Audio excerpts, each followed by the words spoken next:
കനവിലണയുവാൻ കാത്തേരവുമായിതാ എന്നാറ്റലേ നൂറരെ വന്നണയുമോ കനവിലണയുവാൻ കാത്തേരവുമായിതാ എന്നാറ്റലേ നൂറരെ വന്നണയുമോ കമറുള്ളിയല്ലേ N സ്വർഗവർണ്ണനേതാ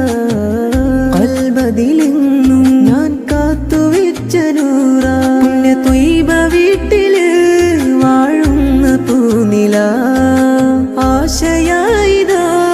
ആമോദമായിതാ ഒന്ന് മനമിൽ വന്നെത്താൻ കാത്തുള്ള ആദി തീർക്കില്ല സയ്യിദേ മനമുമ്മത്തിൽ നേതാവും ആരംഭനൂർ യാസീൻ സയ്യിദേ